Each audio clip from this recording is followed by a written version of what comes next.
Hello and welcome to another episode of our Brothers Creed podcast, where we inspire fathers to build the blueprint for the next generation. We are the Thomas Brothers. I'm Jared. And I'm Ethan.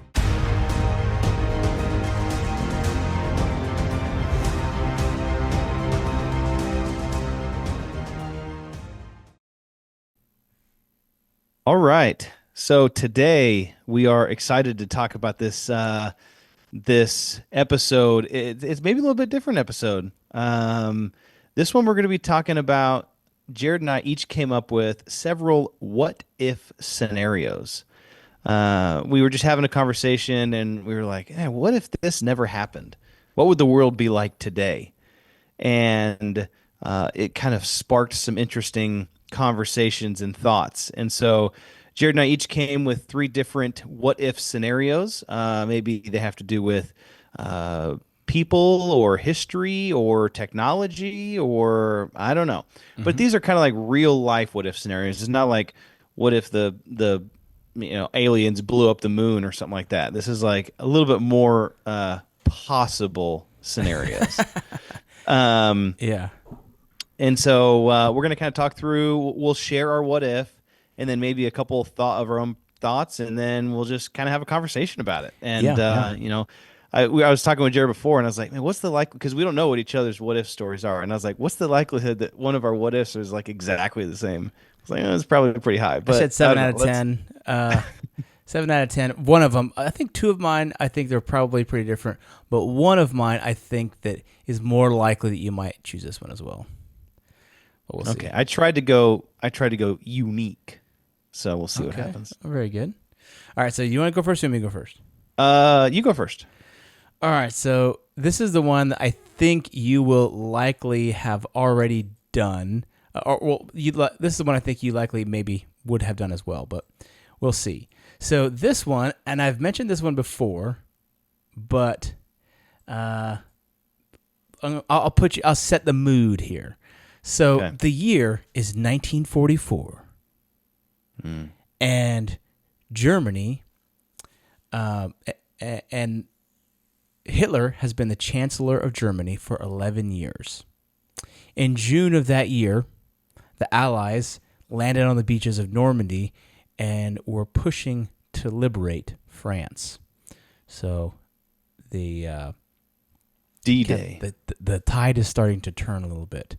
1 year prior, the Germans had lost the Battle of Stalingrad, and the Soviet forces began to move in, pushing on Germany. So the Allies, from the west and the east, they were pushing in on Germany.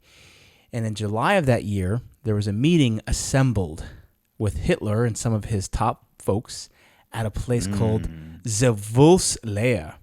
Now, did you know that the word Adolf is an old Germanic word for wolf, or like honor, or like noble wolf? So that's why they call it the Wolf's Lair.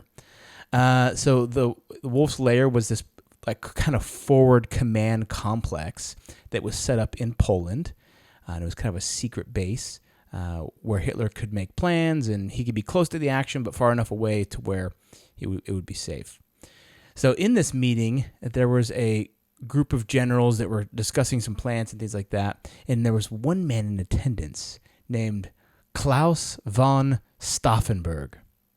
Tom Cruise. And he was not interested in what Hitler had to say the very least. So what he did was he was part of a conspirator group who wanted to assassinate Adolf Hitler. And they had actually tried several times before, but this was a coup d'etat. And they were trying to overthrow the government, not just by assassinating Hitler, but causing confusion and then overthrowing the government and doing other things after that. So what happened is he placed a briefcase that was full of plastic explosives right at the feet of Hitler. And unfortunately, or fortunately, or however you want to view history, Heinz Brandt grabbed it and he put the suitcase on the other side of the leg of the table. So they're unknowingly, not knowing what he didn't know what he was doing at the last minute, and that blew up and it killed Heinz Brandt, and hurt a lot of others in the room, but because it was like behind this big leg of the table, it like really protected Hitler from the blast. I think he got a perforated eardrum, singed his clothes, but for the most part, he was unharmed. So my what if is it? What if Operation Valkyrie, as it's known, had worked? What if they had killed Hitler? So I started thinking about this in lots of different like ways down the line. So I think that in an immediate sense, there was a lot of conspirators that were involved with this. So let's just say that maybe if they had killed him, maybe they would have taken over the government.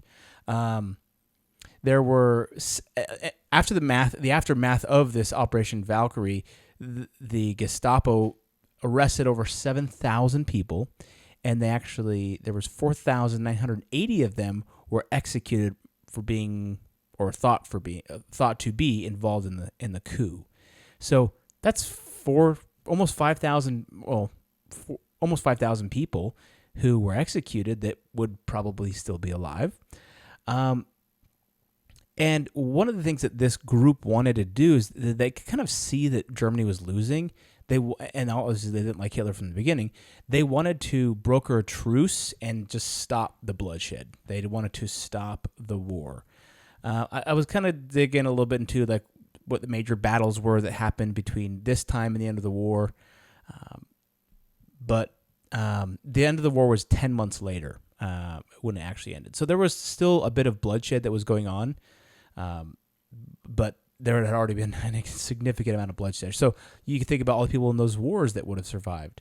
But thinking was this before or after D-Day? After. So this was in July of 1944. D-Day was in June. So it was a month prior. France was liberated in August of that year. And so they could have brokered a truce, but with Germany being more intact than like it was at the end of the war when the Soviets came in, we came in, we basically just gutted the whole country and divided it up between us. Germany could have brokered a truce to where they could have remained more intact. And when I think about that, I think about how that, if you think about at the end of the war, how Germany was divided, right? East and West Germany. Think about the Berlin Wall that went up and all the political, social, economic divide between East and West Germany that lasted until the 1889 when the Berlin Wall fell. And one interesting thing that people discuss the falling of the Berlin Wall in 89 as pretty much marking the end to the Cold War and kind of the end of the Soviet Union. And that's a big that's a big deal. Maybe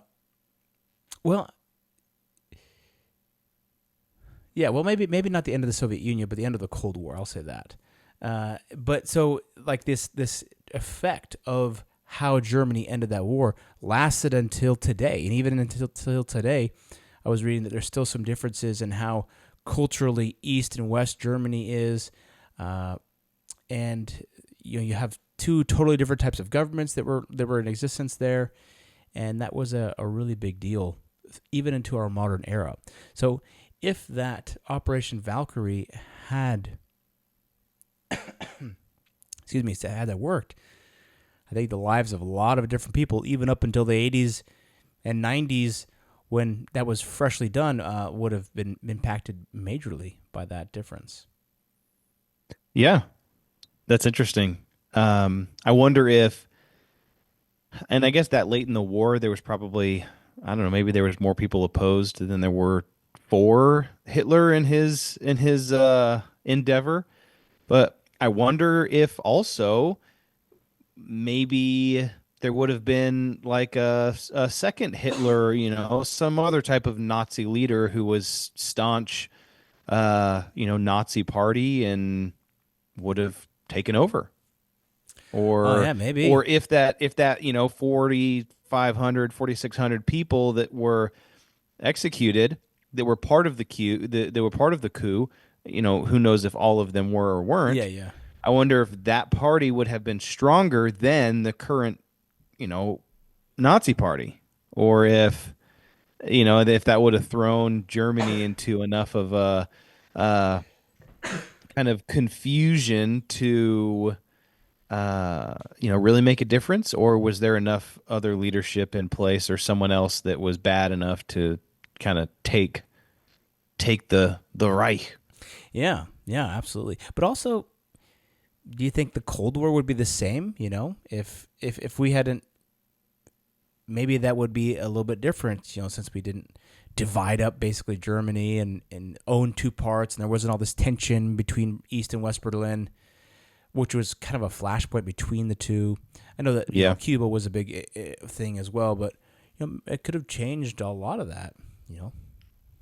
Yeah, I don't think it would have hurt the situation. I don't think it would have made it worse.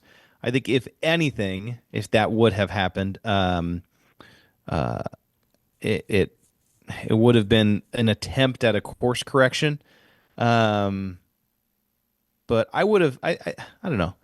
I think that maybe cooler heads would have prevailed and just seen the bloodshed that was going on both fronts for sure. Huh. Yeah, so who knows? Interesting. Yeah, it's interesting to speculate, but for definite, for sure, we know Yeah. at least probably 4,980 lives would probably be saved. And Yeah, then who what knows would what co- their what- impact yeah. was, their kids and their grandkids, and who knows what that impact would be on the world. Yeah, for sure. Don't want to discount Uh, that. and I had mentioned Tom Cruise because there's a movie. I think the movie is called Valkyrie, right? Where he plays the guy that kind of put the briefcase in the room. Klaus and the von whole- Stauffenberg. Yeah, Yep. Mr. Von Stauffenberg.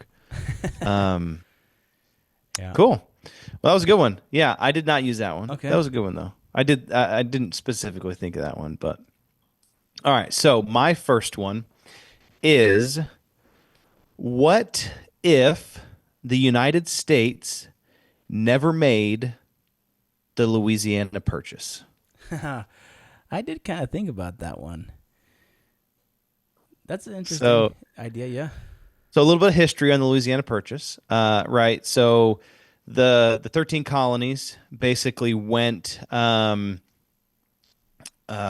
didn't even go as far initially as the Appalachian Mountains. And notice how I didn't say Appalachian Mountains. So they didn't even go that far. It wasn't until like the 1700s that there was. I can't remember exactly what it was called, but it was like a push, a little bit of a push, kind of an expansion. Manifest Destiny. No, that came later. That was more after the Louisiana Purchase had been gone through. But I'm trying to look through my notes. You mean the Louisiana Purchase?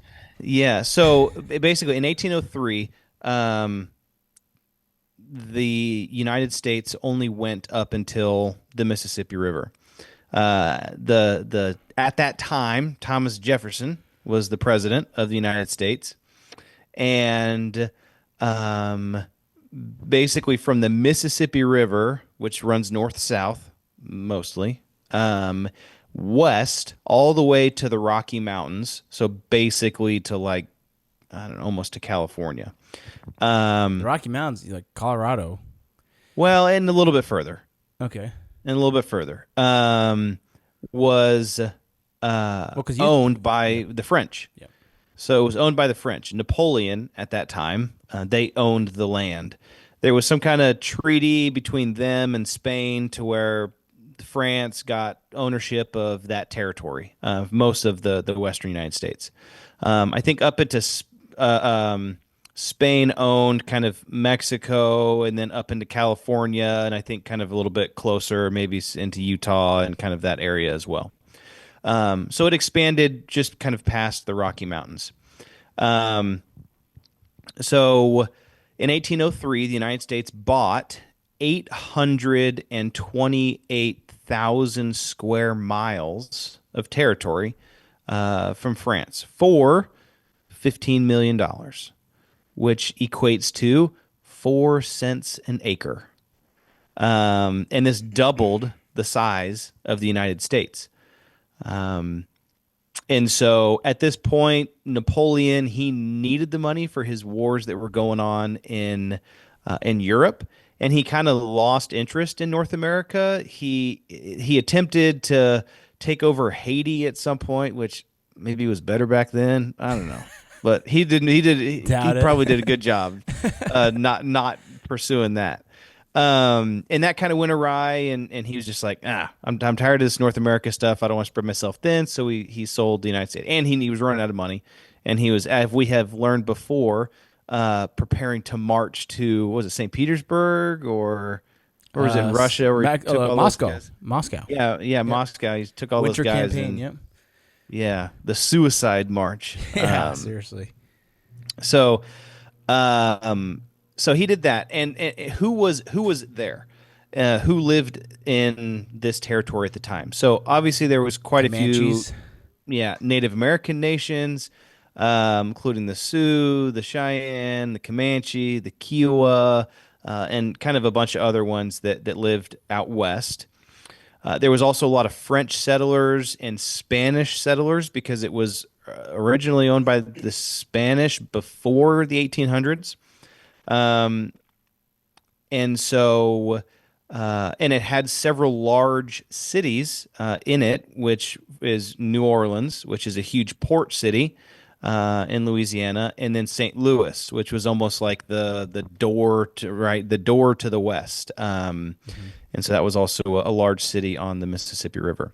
That a lot of ships and trade would come up through the port of New Orleans, up the Mississippi to St. Louis. So, I've heard that even to this day, New Orleans, like legal system, like the laws and just their like constitution for that city, like yeah. just that whole area is totally different. Like, Yeah. Well, it's heavily based off of all the influenced. French. Yeah, from the influence, French. I mean, yeah. they have like what the French Quarter is kind of that Yeah. the Mardi Gras, which is I don't speak French, but kind of a French term, I think. And so what it did is it gave the U.S. control over the Mississippi River, which was extremely critical to trade, and it opened up huge, vast westward expansion that helped kind of fuel that idea of what you said, Jared, which is the manifest destiny, that it's God's,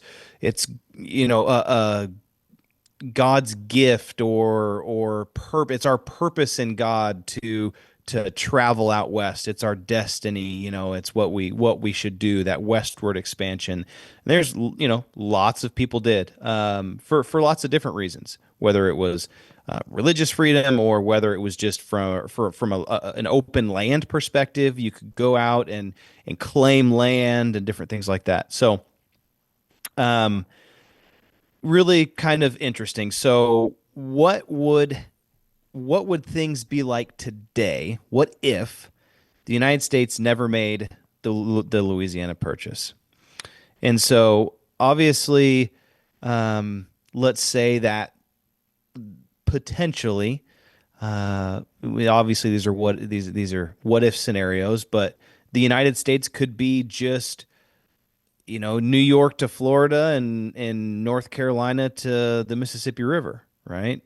We could just be a much, much smaller country than today than we are. Basically half the country that we are today.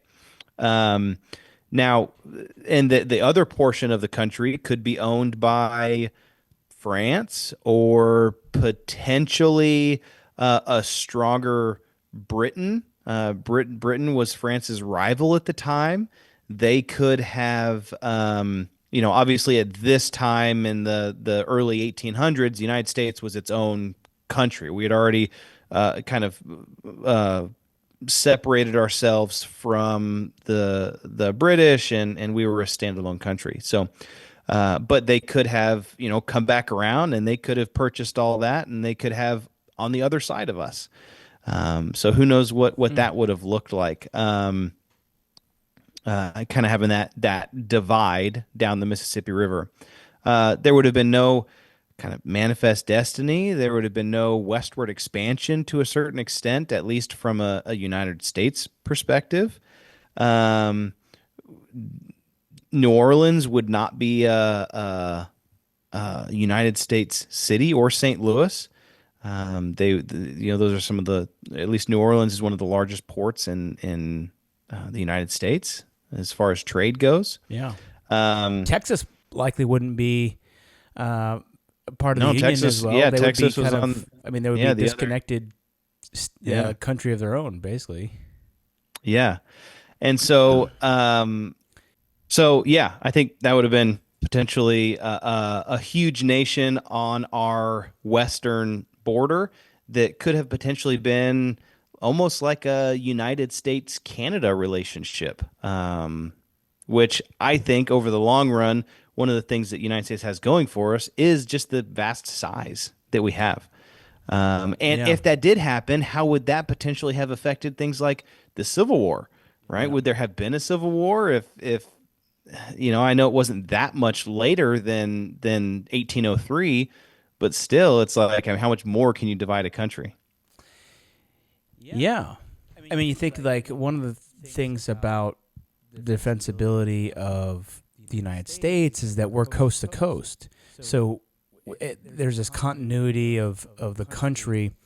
Also, that helps with from a defense perspective. What if we were still divided like that, and let's say Mexico owned California, and then the Japanese came in World War II, and they just smashed California because Mexico's not going to have a good defense, and then they just walked right over the country and to get us. Yeah, over now land. they're on land. Yeah, and so it's a whole different ballgame. And so that would create a different dynamic. Also, that land from the Mississippi to Nebraska, Dakotas, all that land is crazy fertile land. Yeah. That is like the breadbasket of the country. I mean, that is incredibly valuable. So losing that, the potential of not having that. But also you think about, well, what if Napoleon said, no, we're not going to sell it to you, but we're like, okay, well, we'll just take it, And then we went into a conflict, or we just took it over. That happened right before the Civil War. Maybe there just wouldn't be appetite for the Civil War. And we had just gotten out of the Revolutionary War. There might not have been appetite for the Civil War. When was the? There was another one between there. There was like the British War, the Second War. The War of 1814. Yeah, but that was still. Well, that was. I mean, maybe that was going on too. But like, maybe that would have delayed things with the Civil War. People just wouldn't have appetite if we had to fight the French. I mean, I'm sure he was stretched so thin that he didn't have resources to send people over here. But if it was, and our coastal cities were being attacked, that would be tricky. So that who knows how that could have changed history, or even if he didn't, and we just were able to take it over, then. Yeah, we're just kind of like, what are you going to do about it? Yeah. Because we just said, oh, we bought it and they gave it to us. But what if we just said, okay, this is ours now? I mean, do we have to go in and like actually walk through it or no? It's not like we walked through it when we bought it. We'll just say like, this is ours. Sorry. Yeah. Well, it's funny. It's like who owned it? It's funny because the Native Indians Americans are just standing there and they're just like, what about us? And you're like, we don't care about you. Native Americans give us such a hassle, a hard time because we colonized it. But it's like, no, man, the French colonized it. Well, the Spanish first, and then the French, and then we bought it from the French. So we didn't do anything. It's like if someone steals an Apple Watch and then they sell it to somebody who sells it to somebody who I buy it from. It's like, well, I didn't steal it. I maybe bought it cheap, but I didn't steal it.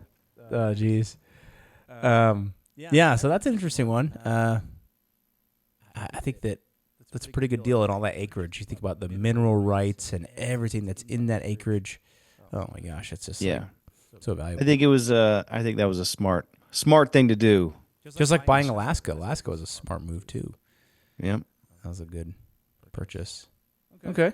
Well, let's see. Anything else on that one? No. Okay, so I've got a different one, and I started with this one. I started in one way, but I ended up in somewhere totally different. So I was like, ooh, because I actually had two things I wanted to discuss, and this actually hit on both items. And I was like, no way.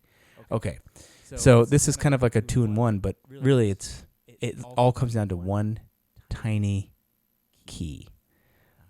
It all comes down to that. So imagine the year is 1912. There's a theme here in my things. Well, I feel like that time period was so critical because lots of things that happened during that time period have echoed through our modern era, and especially with technology and lots of different things, and especially with wars and things. It's made such a big difference. So you're an excited passenger waiting in Southampton, England, waiting to board a ship to cross the Atlantic, a brand new ship that was just christened by the company that is called the White Star Line. And this transport ship is cutting-edge technology, best of the engineering of its day, and is said to be unsinkable. That not even God with himself. a huge insurance policy. Yeah. Well, actually, I did look that up, and actually, the Titanic. Well, I'll explain that in a minute, but remind me in a second. So we're talking about the RMS Titanic. So there was a man on the Titanic, and his name was David Balair. He was part of the officer unit of the Titanic, and he was excited to go on this first maiden voyage across the Atlantic. However, at the time of the voyage came closer, the other sister ship, which was called the Olympic, was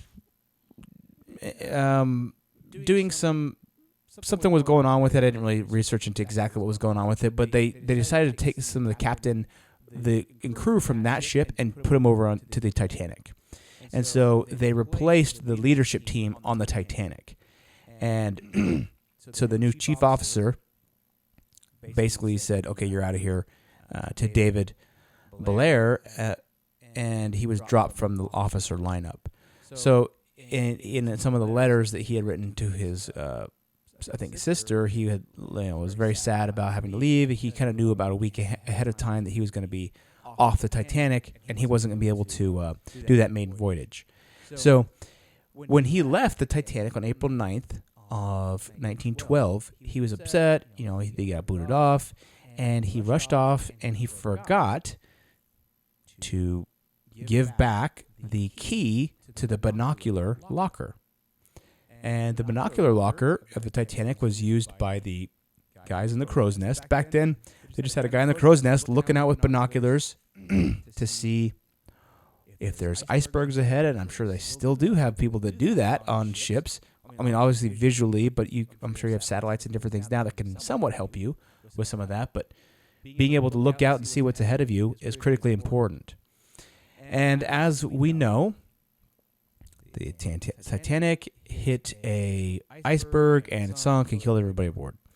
So later into the investigation, they had asked some of that crew that was on board, and they said that if they had had binoculars, they would have been able to identify that iceberg a little bit further off, and maybe that would have given time for the Titanic to turn or get out of the way or slow down and not wreck. So the question is, what if he had passed on the key? What if he had not forgotten that key? What if he had not been in a rush that morning and he had laid that key down on the desk or given it to someone and they had those binoculars? So let's explore that. So there's many, well, first of all, there would be many people that would survive, but there's one guy I want to talk about specifically. This guy's name was Jacob Astor. So Jacob Astor was the richest man aboard the Titanic. He was, in today's net worth, about $2.2 billion. That's a lot of money in today's net worth. And he was a real estate mogul, and one interesting piece here is that he was a financial backer for Nikola Tesla. He was funding some of Nikola Tesla's experiments. In fact, he had given $100,000 to Nikola Tesla, and that's what Tesla used to create his Colorado facility, where he was trying to pull static electricity out of the air. and transmit electricity wirelessly. And so this guy was kind of a forward thinker. He actually wrote a book, kind of a science fiction novel about what the year 2020 would look like. And, he talks a little bit about his book. He talks about, going to the moons of Jupiter and Saturn and how, Earth is just, electricity's everywhere and people do everything with electricity and every single house has a windmill on it. And he just was kind of the science fiction book about what he thought the future was. And so he was kind of a real forward thinking. We can't even get back to the moon because that technology is lost. It was destroyed, and we don't know. And we don't know how to do it anymore. Yeah, exactly. So this guy had the means. He had tons of money, and he had the connection. He was connected with Tesla. Now, I was actually reading through some of the stuff, and he did say that he gave Tesla some money, the $100,000, and Tesla did basically something different than what he thought he was going to do with it. So he actually had considered that Tesla had burned him with that first investment. But then later he went back to him, and they were actively working on a different project around like propulsion systems and stuff. I mean, this guy was really looking at building the future. Interesting tidbit about him. He was 47 years old, and he married he divorced his wife, and then he married an 18-year-old girl. And it was so scandalous where he was at that everybody was just gossiping about him. She was pregnant, and so he wanted to have the baby.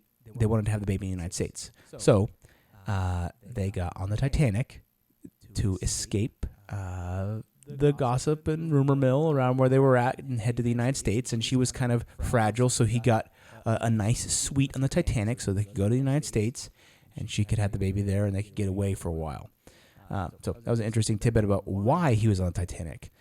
But the question is, what if he had not died? He died on the Titanic. What if he had not? Maybe he would have continued to fund Tesla. Tesla had a lot of great ideas, and a lot of the reasons why he couldn't get stuff off the ground was because he just lost funding. I mean, at the end of his life, he died broke with no money. Whereas, Edison had a lot of funding from J.P. Morgan, and guess who owned the White Titanic. Star Line? J.P. Morgan. He owned that. Also, so back to the insurance thing. So I was reading a little bit about that, and they were saying, well, some conspiracy theorists say that. Well, this is what the AI Google thing said, but they said that it was actually underinsured. They said that the value of the ship was probably around $7 million, and the insurance policy was only for $5 million. So interesting. that one said that it was somewhat underinsured, so they did lose money on it, but it was insured. But there's a whole other conspiracy theory, and I don't know about this, but like that J.P. Morgan had a couple of his rivals that were it was against him, against them starting setting the up Fed. the Federal Reserve. Yeah, Yeah, they were starting the Fed, and then so all these people died, and there was no opposition to starting the Federal Feds. Reserve in the U.S. Yeah, I'd heard that too. There's some that's possible. I did look into that a little bit more, and it just like there was the timelines were a little bit loose there, so I don't know that that's like a real correlation. But I went in the direction of more exploring. I mean, exploring what the difference of what in the United States would be without the Fed is just incredibly complex. So that's maybe one alternative. Whether it was whether that would be positive or negative, I don't know. But I thought it was. I also kind of wanted to say, well, one of my what ifs I was like, what if we went the Nikola Tesla way instead of the Thomas Edison way? Yeah. And so maybe this is all wrapped up in that same thing that like if this guy Jacob Astor never would have died, then maybe he would have continued to fund Nikola Tesla, and then maybe we would have a different system than the Edison system. Because you think about like in that time period, all these systems of how we do things was set up. We do things like this. We use DC, or AC. The power. electrical grid. Yeah. And then we built things off of how we do things. Like it was like, okay, this is how it's done. Now let's build off of how we do things with that system. So when the systems are built, then we build off of that. And that's what I'm thinking. I was like, well, what if the system was different? And this kind of goes along with my next what if as well. That like, what if the system like was established a little bit differently, and how would that look today? So many years later. So, anyway, any thoughts on that one? On if he had passed on the key? Oh yeah, I forgot about that. So that all came that's out kind of of all came from the binocular key that he Yeah. kept the key to the locker. Yeah, I didn't know the whole thing about this guy and funding Tesla and research and everything else. I mean, I think that things would have been very different if the Titanic never sank. Um, I think there was some pretty big hitters that were on there that died. Um, but yeah, that's interesting. How it's kind of gone this rabbit hole, and you get this. We've talked about it before, Jared, like a brain worm, and you're like, man, well, what about this, and then maybe that, and then maybe that, and then that, and then, you know, Well, we know that there's like one submarine worth of people that died in 2000. What was that? When those guys recently died down there? What was I that? was 23 2023, 2024, when they went down there and died. I saw to check it out. Yeah, I saw a graph. It was like casualties on the Titanic, and it was like 19, 12, and it was like all these casualties, and then it was like a blank line at the bottom, and it was like 2023, and it was like 5 Six. Yeah. or 6. Yeah. Yeah, what is it? The Titan, something Titan or whatever. Oh yeah, like the submarine thing. Yeah. Jeez. So No, that's cool. That's a good one. Interesting one to think about. Yeah, not only from a Titanic perspective, but from like a Nikola Tesla perspective. If he would have had more funding and he would have had some more backing, what would things look like from a technology perspective? Because I think some of the things he was doing was very different than what Edison was doing, but I think even potentially from some of the things that I've watched and listened to, maybe even more scientific and had more like potential, and maybe more potential from like a general well-being. I think Edison was more of like, how can I make money off of this certain thing? I think Tesla was more of like, energy should be free to everyone, and it Yeah. should be, it's just like it's in the ether. We should be able to harness it. We should, and so I think that was kind of more of his mentality versus like, oh, let me just make these freaking light bulbs that die every 20 days. Yeah. days. It's a scam. Big Not light that- bulb. not Big that he light made- bulb.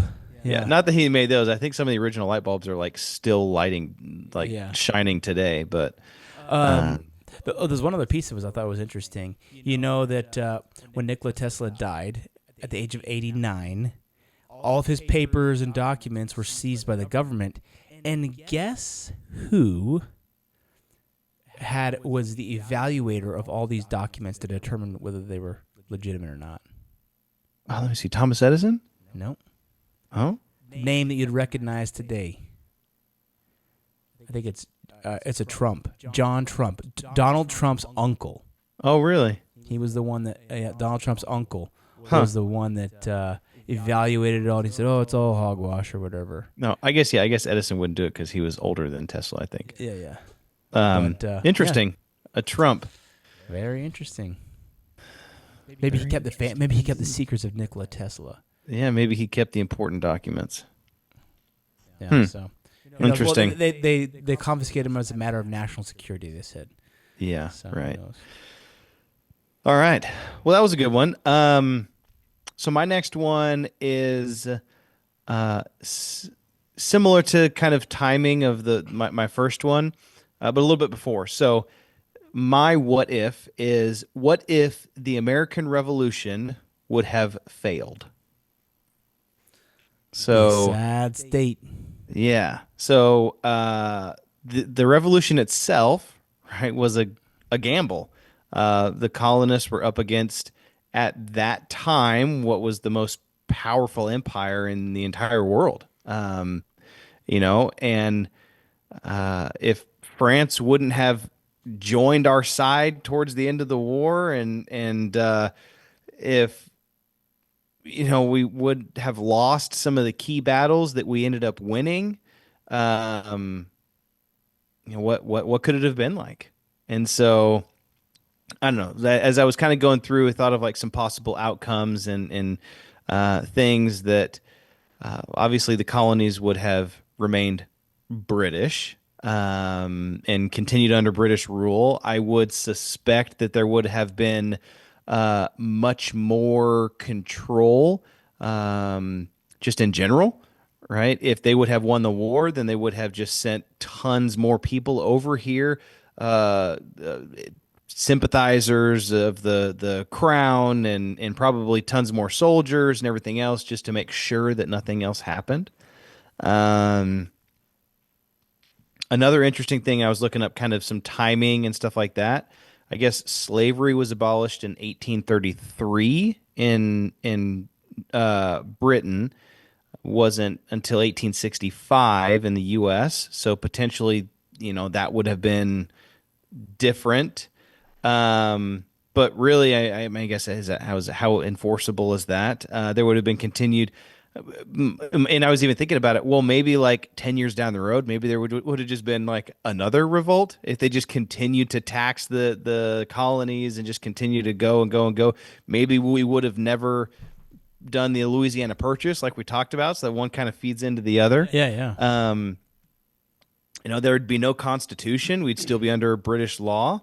I think that We'd be shut down because, if you share any opinion online that's possibly offensive to someone, then you could be shut down and thrown into jail. So you and I would both be in jail right now for probably Yeah. something we've said in like episode 4 or 5.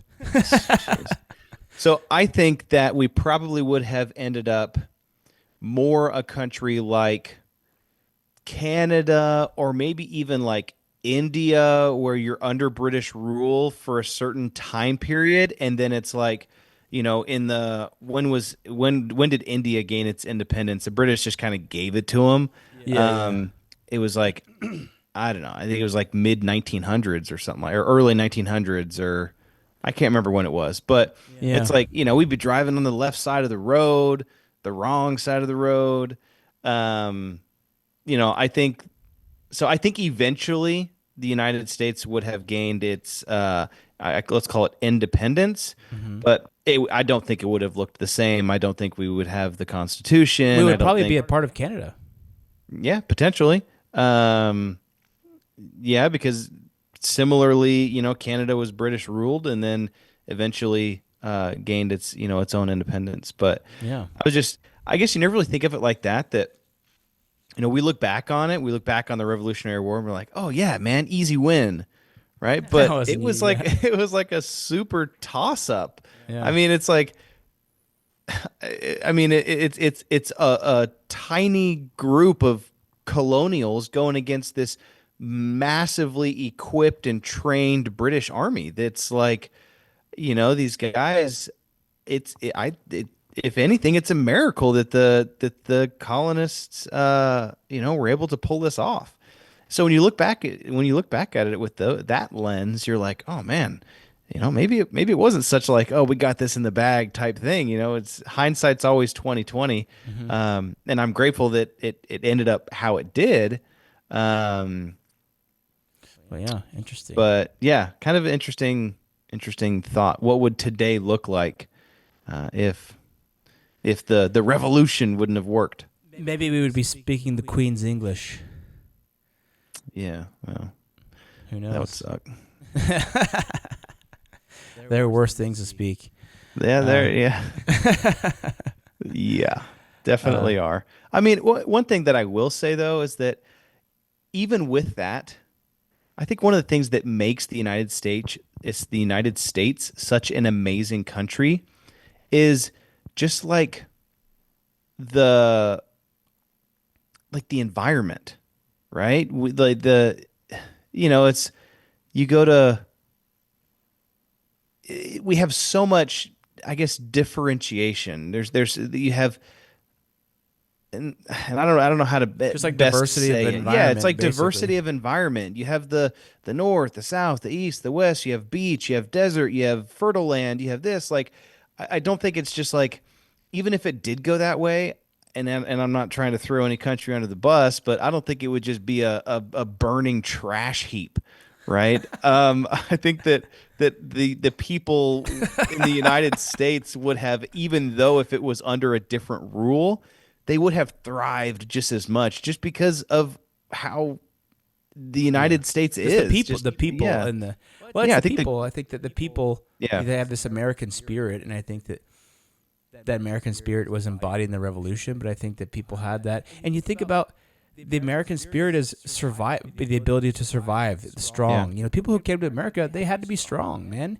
People yeah, who crossed those plains going west, the only people that survived were the strong. You know, you yeah, didn't have weak, sickly people crossing thousands of miles on their feet, making it. They would die. yeah. So in a Well, way, the in American experiment has culled all these people who were, you know, the the best of weakest the of ever. best. Yeah, yeah, And just leaving the best of the best and the strongest and the fittest and the smartest, especially in a new world, you know, where it's a capitalistic society where you can make your own company and you make your own business and yeah. I mean, Well, and you obviously, think some of the original like purposes of colonizing North America in general was, religious freedom resources, to a yeah. certain extent, and so I think a lot of the foundation of the birth of the colonies and thus the United States has a foundation on religion and has a foundation on whatever religion you are, good like values and family and like trusting in a higher power and I don't know, Yeah. not complete paganism beliefs. Yeah. Well, I think that the people are make the big difference. Yeah. Yeah. So Okay, that's cool one. So all right. here's my last one. It's Okay. pretty. So my question is, what would happen if the Hindenburg had never crashed? So for those of you who don't know what the Hindenburg is, the Hindenburg was the largest aircraft ever built. I've never actually knew that. It is absolutely huge. It is a blimp or a zeppelin, and it is 804 feet long and it has a diameter wide of 135 feet. And The it bu- is the balloon did, or like well the blimp, ship the blimp, did?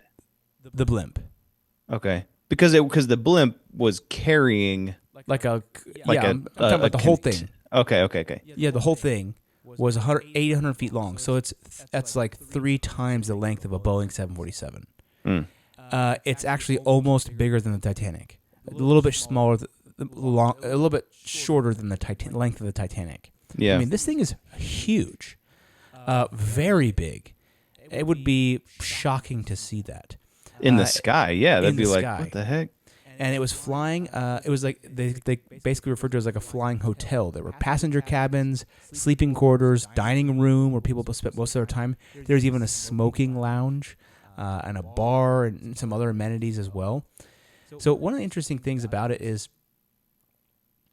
that it was used as it actually was around in the late 1930s, and it was but it became a Nazi propaganda piece. So the Nazis put Nazi flags on it, and they would fly it around the countryside, and they would fly it around places and drop flyers, and they would play music and stuff out of it, and it was kind of a huge, sight. Imagine seeing a sight like that, in the early 1900s. It's like, wow, this thing is huge. It's flying in the air, It had 17 round trips across the Atlantic, some of which to the Wow. United States and a couple of which were to Rio de Janeiro, a couple of trips to Brazil. That is a long trip. And it took anywhere from 43 to 61 hours to cross. So That's not very much. It had to have been going pretty fast. I mean, you think like some of these ships would take weeks to pass. yeah.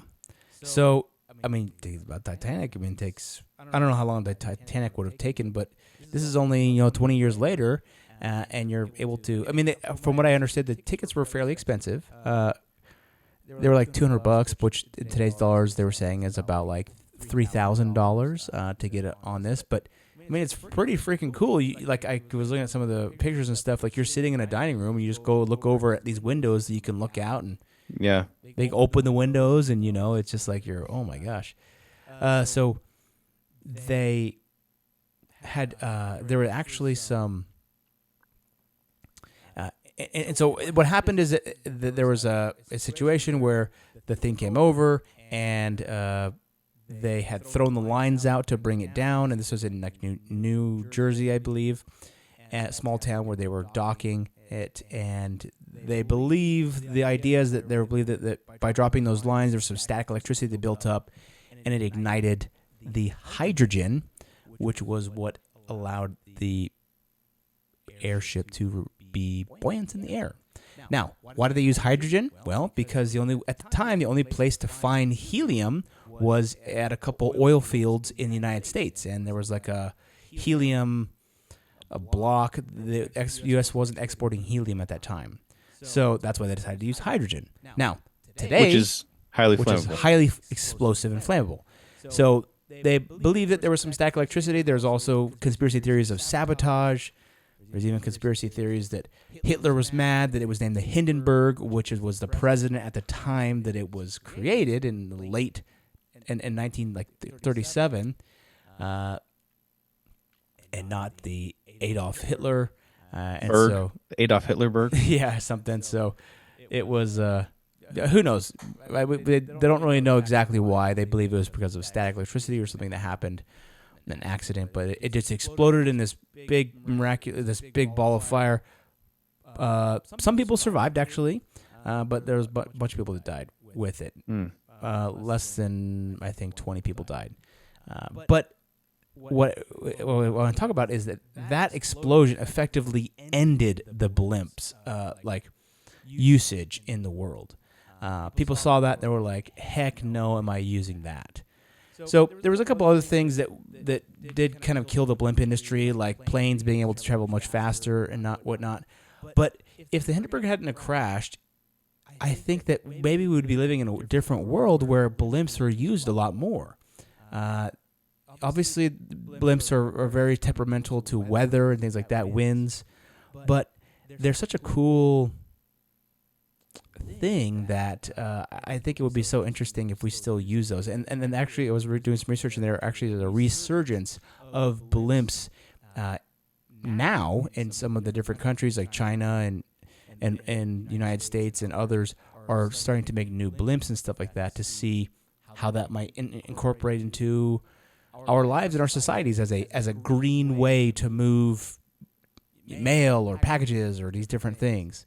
Yeah, I was gonna say, I wonder how much more like efficient it is, because you don't have like jet engines. I mean, I don't think you would need a jet engine on something like that. More of like a big just fan, like a plane propeller, big fan or propeller type situation. Yeah, just to push it along, but you can't push it too fast, Yeah, interesting.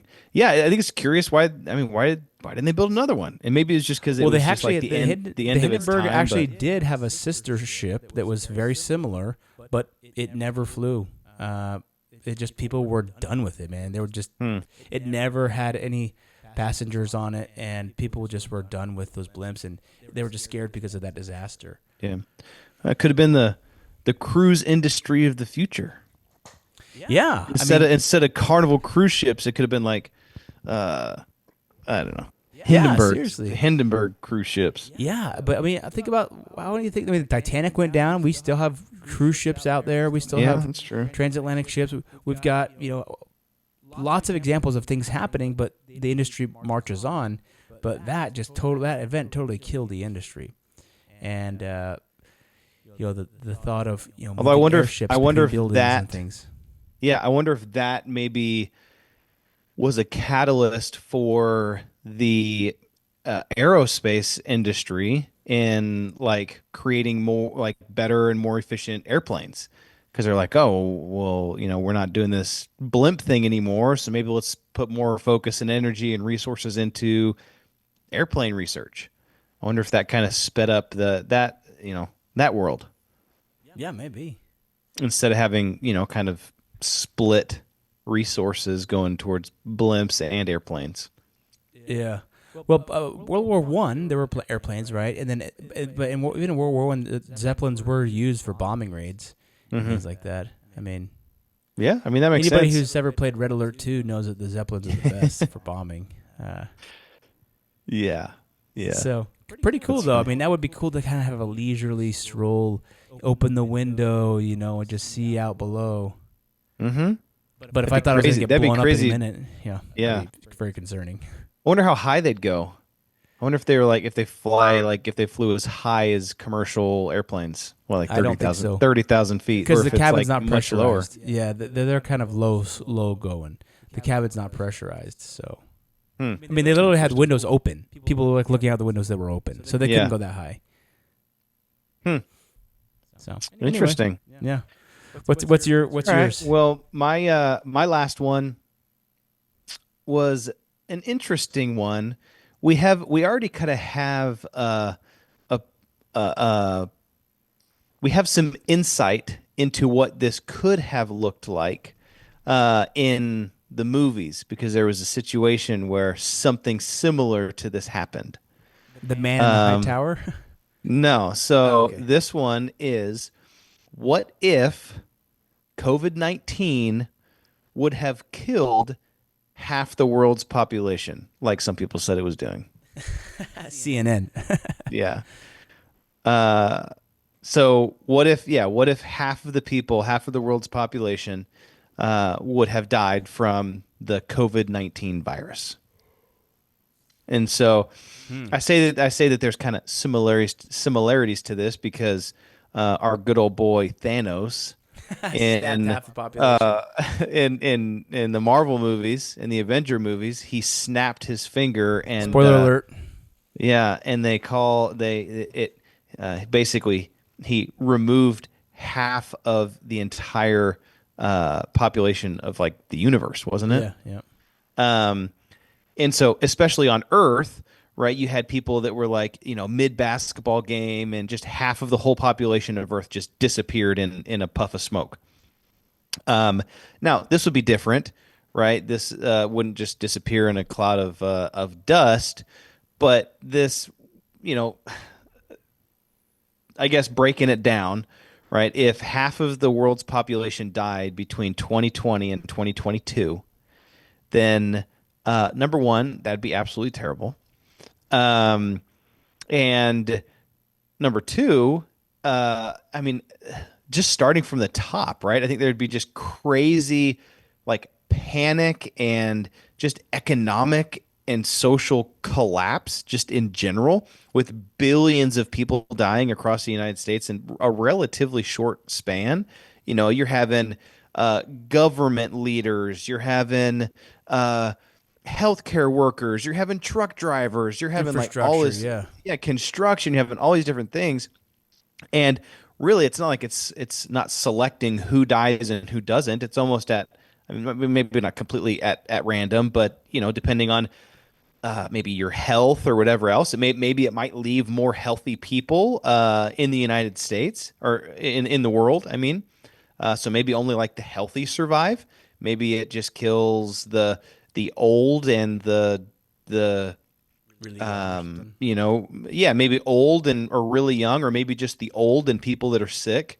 And so it would almost be like a complete, or maybe it targeted people with certain genotypes, or with certain chromosome or DNA structures, or different things like that. And so maybe it targeted people that have a certain blood type or something like that. And so all those people would be completely eliminated.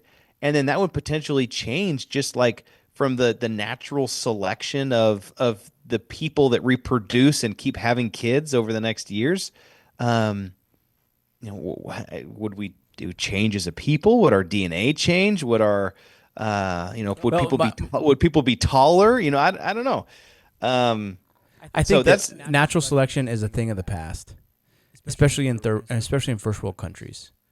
I don't think natural selection is at play anymore, because society catches these people in a social net. We'll just pay people to have kids and kids and kids and kids, not give anything, be totally out of shape, not have a job, on disability, get money from the government. So in the United States, natural selection is done. Yeah. But maybe in a third world country where if you don't work, you die, maybe it's more of a factor there. Yeah, yeah. Unless some kind of disease comes on it, and people that have a certain, Yeah, disease is the only thing that I guess you know, I mean, people have disease certain could- immunity or something to it, then Sure. nobody with O negative blood could get it or something like that. It's like, Yeah, I don't know. that'd be crazy. So that's just, I guess that's, there obviously there'd be mass mortality. There would be a huge, just from like a body standpoint, right? What do you do with all these bodies? What do you do with, I mean, how many people are 7 billion people in the world? What do you do with these like 3.5 billion bodies? What do you do with all that? Obviously, if you drastically reduce the population of the Earth, it might help to support just environmental growth in the world, right? And support, right? There's not enough not as much pollution or whatever else. But so even yeah. go ahead. I was like thinking about the overabundance of resources that we have now. Like I was thinking about an airline, right? Let's just say an airline operates 150 airplanes every single day, right? If all of a sudden half the population was gone, and that airline comes back and they're like, okay, let's continue operations. Oh wait, we don't need half of these planes anymore. Yeah. So it's like all of these resources. It's like, oh, there's like 20 McDonald's is in my town. Oh, we only need like 10 now. Or, and like it's just all these things that it would be such an overabundance of resources that it would just crash the market like crazy. It's like, Yeah. oh, the housing market. There's way half everybody can of have the a house. Yeah, there's half the country. Like half the people are gone now, so everybody gets a house, and so like the market would absolutely be like wild. I mean, everything would just be so cheap because there's such an overabundance, and you could just have it. Yeah. Well, and the thing is too is that if somebody's dying, right? I wonder what that would do to, even things like like life insurance policies. You're not going to have, I bet you the life insurance company is going to come out and they're going to say, actually, we don't cover COVID-19 Mass death. casualty events. Yeah. Yeah, exactly. mass casualty events. Like, it's, we don't do that, right? Because you'd have some of these companies, or you'd have a huge transition potentially of a lot of wealth going to, fewer people, which would give people much more spending power. But at the same point, things are almost not worthless. But I mean, you literally have just cars. Yeah, in the beginning, it would be an overabundance of resources, but then down the line, it would be a scarcity of resources because there would be such less people Yeah. creating those things. Yeah. Right? You just have like cars sitting in driveways that don't get used. Yep. And boats sitting in marinas that just don't get used because the owners died.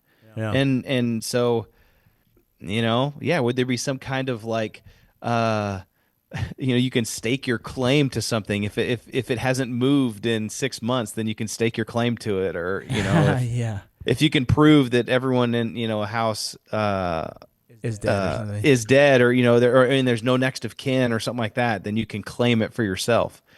That'd be wild. Yeah, I think it'd be from a cultural, social aspect. I mean, I think there'd be just massive psychological trauma that people are dealing with. I mean, families and communities, right? I remember it's almost like, what if nobody from my family died, right? And so my whole family is still intact. We just got super lucky. But then someone else, all their kids and, or their wife and 2 of their 3 kids died. Yeah. It's like, how do you reconcile that? Right. And so I think there would be like a huge survivor's guilt to a certain extent too. Mm-hmm. Just, psychologically. And I think, some people might kind of, lean on religion, or I wonder if like new religion and new beliefs would kind of come out of such a massive event like that. I mean, there'd be a huge population reset. uh, Yeah. I wonder if there would be different kind of a balance of powers across countries, right? Would there be countries that maybe weren't as highly impacted uh, by the virus, or I don't know. Yeah. It's crazy to think about. Yeah, it is. Who knows, man? We just watched 28 days or 28 hours later, or what's the first one? So they had 28 hours later. That's the one we and there's watched. 28 days later, And then we started there's watching- 20 years later. Yeah, we started watching 28 hours later. We watched 28 hours later, and then we just started watching 28 years later. Mm-hmm. So kind of an interesting Yeah. show, a little creepy. But yeah. Well, cool. Well, I think this has been a kind of a cool exercise of just thinking about what could be, but also it makes you think about the decisions that you're making in your life, and how impactful you are. I mean, we've kind of been talking real high level, but the impact of every single one of these individuals can be significant. The impact of you and what you do in your life, and then your posterity, and then the people that your posterity interacts with. I mean, it's not just like your kids, but it's like, who are you interacting with? If you're going through your life and you're not having any impact on people around you, I would say that you're like kind of failing as a life. Be the kind of person who has an impact on those around them, so that they can say, hey, this guy had an impact on lots of people around him, not just his kids, and that's the difference that you're going to make in your life. So anyway, I think that there's a lot to learn there, a lot to think about as you kind of ponder. This has been a fun exercise, but as we kind of ponder about our own lives, there's lots to speculate about. Speculate, yeah. Yeah, So- but like Jared said, I think it's important that we, and I'm going to take this in a weird turn, but as you were saying that, I think it's important that your worth, right? Though we might not be Nikola Tesla or, the Hindenburg, everybody. There are people that love you, rely on you, care about you, and your impact of what if I didn't exist, or I mean, what is it? It's a Wonderful Life, right? That's like the whole thing is what if I was never born, right? And all the things that could potentially happen. Well, then you wouldn't have saved this person, or you wouldn't have done this, and you wouldn't have done that, and it's just like it's just kind of a butterfly effect of your impact and the importance of it. Yeah. And so, as you go on through your week and your month and your year, think about that. Think about your impact and what it looks like on your own life, on the life of your kids and those around you. So we invite you to do that. And as always, we invite you to join us, and let's build that creed together. Let's do it. Thank you.